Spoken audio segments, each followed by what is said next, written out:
আজকে সকালবেলা আমি রান্না করেছিলাম আলু দিয়ে ফুলকপি দিয়ে মাছের ঝোল, তার সাথে হচ্ছে লাউয়ের ডোগার তরকারি, আর তার সাথে বানিয়েছিলাম হচ্ছে খাসির তেলের বড়া। তো আমি এগুলো কিভাবে রান্না করলাম চলো সেটাই তোমাদের সাথে শেয়ার করি। এখানে আমি সবার প্রথমে মাছটাকে ভালো মতন করে ভেজে নেব। আমি না আগে মাছটাকে ভাজতেই পারতাম না, ভাজতে গেলে কেমন যেন সবকিছু ভেঙে যেত, কিন্তু এখন মোটামুটি তাও একটু মাছটাকে ভাজতে পারি, আগে তো একদমই পারতাম না।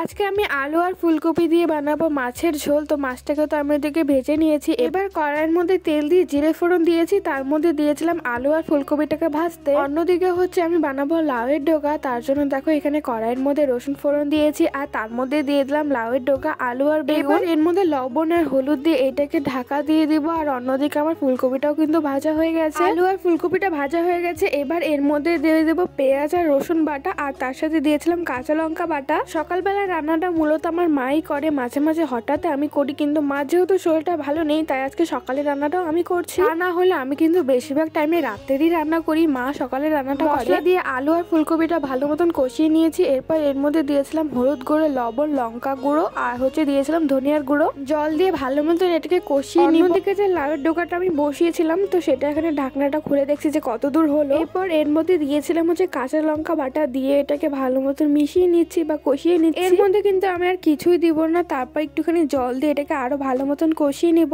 যেহেতু ডোকাটা সিদ্ধ হতে একটু টাইম লাগে। আগে এসব লাউয়ের গাছ, কুমড়োর গাছ আমার ঠাম্মা কিন্তু আমাদের বাড়িতে লাগাতো, তাই কিন্তু এনি টাইমই আমাদের বাড়িতে লাউয়ের ডোকা বা কুমড়োর ডোকা থাকতো। আর তখন কিন্তু এসব খেতে ভালো লাগতো না, কিন্তু এখন যেহেতু গাছগুলো নেই তাই কিন্তু এখন এসব খেতে ইচ্ছা করে, কি আর বলি বলো। আর অন্যদিকে ফুলকপিটার মধ্যে আমি ঝোলও দিয়ে দিয়েছি, তারপর ঝোলটা ফুটে উঠলে এর মধ্যে দিয়ে দেবো মাছগুলো। শীতকালে তো এসব ফুলকপি অনেক পাওয়া যায়, তাই কিন্তু বেশিরভাগ মাছের তরকারি এখন সবাই ফুলকপি দিয়েই করে, আর খেতেও কিন্তু ভালো হয়। রান্না করতে করতে আমার মোবাইলের চার্জটা শেষ হয়ে গেছিল, তাই আর পরে কোনো ভিডিও ক্লিপ নিতে পারিনি। আমি এই খাসির তেলের বড়াটা কিভাবে বানিয়েছি চলো সেটাই তোমাদেরকে মুখে মুখেই বলে দিই। প্রথমে তেলটাকে ভালো মতন কুচি কুচি করে কেটে নিয়েছি, তার মধ্যে দিয়েছিলাম পেঁয়াজ কুচি, কাঁচা লঙ্কা কুচি, তারপর দিয়েছিলাম বেসন আর দিয়েছিলাম কর্নফ্লাওয়ার। হলুদ আর লবণ দিয়ে ভালো মতন মেখে নিয়ে তারপর কড়াইয়ের মধ্যে তেল দিয়ে তারপর এটাকে ভেজে নিলে কিন্তু তৈরি হয়ে যায় খাসির তেলের বড়া। তোমাদের আজকের ভিডিওটা কেমন লাগলো আমাকে জানিও, ভালো লাগলে একটা লাইক করে দিও।